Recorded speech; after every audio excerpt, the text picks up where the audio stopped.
Tomorrow part 5। Episode के starting में दिखाया जाता है मिस कू का पास, जिसमें वो अपने फियांसे के साथ मार्केट में घूम रही थी। उनका फियांसे थोड़ा सैड दिख रहा था। जब मिस कू सैडनेस का रीज़न पूछती हैं तो उनका फियांसे कहता है, मेरी शादी तुमसे होने वाली है, but I am an officer, army officer, so मुझे तुम्हें अक्सर छोड़ के जाना पड़ेगा। मिस कू कहती हैं, यही बात मुझे पसंद है तुम में, एंड उसे चीयर अप करती हैं। फियांसे मिस कू के आँखों के ऊपर रेड कलर लगा देता है एंड कहता है, इसमें तुम बहुत अच्छी लग रही हो। और आप लोगों ने देखा होगा मिस कू अभी भी आँखों के ऊपर रेड कलर लगाती हैं। अब हमें प्रेजेंट सीन दिखाया जाता है जहाँ ये सब मिस कू सोच रही होती हैं। मिस कू वो जिन के घर जाती हैं और नायोंग से पूछती हैं, आखिर क्यों ओजिन ने ऐसा कहा कि उसने तुम्हें मारा है। नायोंग बताती है, जब ओजिन का जन्म हुआ था तो उस दिन उसकी मदर की डेथ हो गई थी, जिसकी वजह से उसके फादर बहुत शराब पीने लगे थे और उस दिन को बैडली ट्रीट करते थे और उसका बर्थडे कभी नहीं मनाया जाता था। उस दिन जब 5 साल का था तो उसके फादर ने सुसाइड कर ली। सब उसको ऑर्फनेज में डालने वाले थे, तभी उसके अंकल एंड आंट वहाँ आते हैं, उसे अपने साथ ले जाते हैं। उनकी एक बेटी थी। ये लोग बहुत अच्छे से ट्रीट कर रहे थे उस दिन को और बर्थडे भी सेलिब्रेट करते थे। ये फैमिली खुश थी, पर उस दिन की खुशी ज़्यादा दिन की नहीं थी।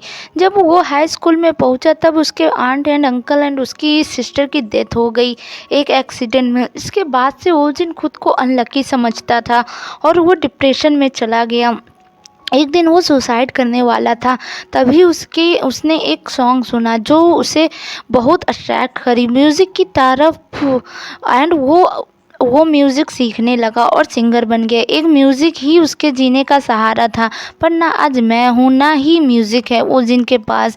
मुझे ओजिन को फिर से म्यूज़िक के करीब लाना होगा। अब हमें नेक्स्ट सीन दिखाया जाता है, miss Koo, Nayoung and Choi hospital जाते हैं, पर वहाँ ओजिन नहीं होता। वो लोग उसे ढूंढने को भागते हैं, पर तभी मिस्टर पार्क वहाँ आ जाते हैं। उनको देख के ये तीनों भागते हैं। चॉय एंड मिस कू जब रुकते हैं तो देखते हैं नायोंग उनके साथ नहीं होती। मिस कू चॉय को नायोंग को ढूंढने को भेजती है और खुद ओजिन को ढूंढने जाती है। इधर नायोंग ओजिन को ढूंढते ढूंढते मिस्टर पार्क के सामने आ जाती है। मिस्टर पार्क उसे पकड़ने वाले होते हैं, तभी वहाँ मिस्टर लिम आ जाते हैं और मिस्टर लिम भी पहले स्क्वाड टीम में काम करते थे। मिस्टर लिम कहते हैं, सॉरी सर, पर मैं आपको नायोंग को नहीं ले जाने दूंगा, एंड दोनों के बीच में फ़ाइट शुरू हो जाती है। इधर नायोंग चॉय को बता देती है मिस्टर लिम खतरे में है। चॉय भाग के जाता है। Mister limb and mister park के बीच फाइट चल रही होती है, पर मिस्टर लिम को मिस्टर पार्क पकड़ लेते हैं। तभी वहाँ मिस कू आ जाती हैं और कहती हैं कि ये सब मैंने कहा था, मेरा ऑर्डर फॉलो कर रहा है तो इसे छोड़ दीजिए, क्योंकि वो सिर्फ मेरा ऑर्डर फॉलो कर रहा था। मिस्टर पार्क मिस्टर लिम को छोड़ देते हैं और नायोंग को पकड़ने के लिए आ रहे होते हैं। मिस कू कहती है, मेरे काम में इंटरप्शन करने के खातिर मैं केस कर सकती हूँ डायरेक्टर के पास। मिस्टर पार्क कहते हैं, इंटरप्शन मैं नहीं, तुम कर रही हो मेरे काम में। मिस को समझाने की कोशिश करती हैं, पर मिस्टर पार्क कुछ सुनने को तैयार ही नहीं थे। तब मिस को कहती हैं, क्यों ना रीपर रिस्पॉन्सिबिलिटी एग्रीमेंट किया जाए। मिस्टर पार्क कहते हैं, क्या बस एक सुसाइड केस को रोकने के लिए तुम इतना बड़ा खतरा मोल लोगी? चलो ठीक है फिर और वो दोनों गायब हो जाते हैं। मिस्टर लिम मना करते हैं, पर अब बहुत देर हो चुकी थी। चॉय मिस्टर लिम से पूछता है, ये क्या होता है? मिस्टर लिम बताते हैं, यह एक ग्रीन रीपर के बीच में अग्रीमेंट है। अगर किसी रीपर ने किसी ग्रीन रीपर के बीच में किसी रीपर को दूसरे रीपर से हेल्प चाहिए रहता है, तो हेल्प करने वाला रीपर बाद में जो काम कहेगा उस काम को जिस रीपर को हेल्प चाहिए उसे करना पड़ेगा। एक तरह से ये ऑटोमेटिक हो जाता है, करना ही पड़ता है। इधर miss Koo and mister Park agreement पर साइन कर देते हैं। जब मिस कू आती है तो मिस्टर लिम उनसे पूछते हैं, आखिर उन्होंने ऐसा क्यों किया? मिस्टर पार्क कुछ भी करवा सकते हैं। मिस कू कहती हैं, हमारा टीम का काम है लोगों की जान बचाना, चाहे उनके लिए कुछ भी करना पड़े। अब सब लोग ओजिन को ढूंढने लगते हैं, क्योंकि उसकी निगेटिव एनर्जी बहुत बढ़ गई थी। नायोंग ओजिन को देख लेती है और ओजिन फनल पार्लर में होता है और सोच रहा होता है, जब वो नायोंग के फनल में आया था तब नायोंग के डैड उसे एक कोस रहे होते हैं और उसे कहते हैं तुमने मेरी बेटी को मारा है। ये बात ओजिन के दिल पे लग जाती है।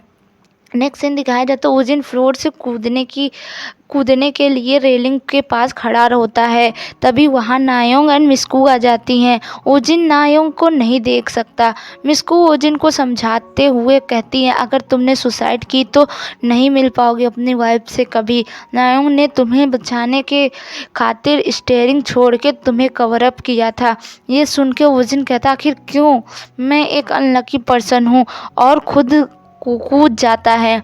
पर मिस कू उसे पकड़ लेती हैं, पर ओजिन अपना हाथ छुड़वा रहा होता है, जिसकी वजह से मिस कू को थोड़ी मैजिक यूज करनी पड़ती है, जिसकी वजह से उनका हाथ ब्लैक हो रहा था। नायोंग रोते हुए ओजिन का हाथ टच करती है। तभी वो दोनों डायरेक्टर के गार्डन में पहुंच जाते हैं और वहां वो दोनों मिलते हैं। नायोंग ओजिन को समझाती है कि लाइफ मेरे वजह से ख़त्म ना करो, मैं तुम्हें जीते हुए देखना चाहती हूँ।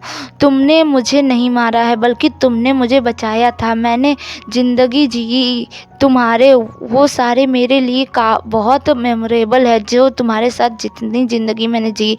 हम दोनों एक दूसरे का वेट करेंगे, दोनों हक करते हैं। नेक्स्ट सीन दिखाया जाता है मिस को ओजिन का एनर्जी चेक करती हैं तो उसका ग्रीन हो गया था। अब नायक मिस्टर लिम एंड चॉय को थैंक यू एंड बाय कह के जाने लगते हैं। बेचारा चॉय रो रहा होता है। मिस्टर लिम चॉय को देखते हैं और पूछते हैं क्या तुम रो रहे हो? चॉय कहता है नहीं, मैं नहीं रो रहा हूँ। मिस्टर लिम फिर से पूछते हैं तुम रो रहे हो? चॉय कहता है मैं नहीं रो रहा हूँ। नेक्स्ट सीन दिखाया जाता है ओजिन अपने घर की साफ़ सफाई करता है और स्माइल करता है और वो फिर से सिंगिंग करने लगता है। नेक्स्ट सीन दिखाया जाता है मिस्टर पार्क एंड मिस कू एक दूसरे के बगल से गुजर रहे होते हैं। मिस्टर पार्क कहते हैं कॉन्ट्रैक्ट भूलना नहीं। मिस कू कहती हैं क्या करना है मुझे? मिस्टर पार्क कहते हैं ये मैं किसी तरह से भी यूज कर सकता हूँ ये कॉन्ट्रैक्ट। नेक्स्ट सीन दिखाया जाता है चॉय मिस कू के पास आता है और पूछता है आखिर ओजिन ने ऐसा क्या पिछली लाइफ में कर्म किए थे जिसकी वजह से इस लाइफ में उसके सभी प्यारे उसे छोड़ के चले गए।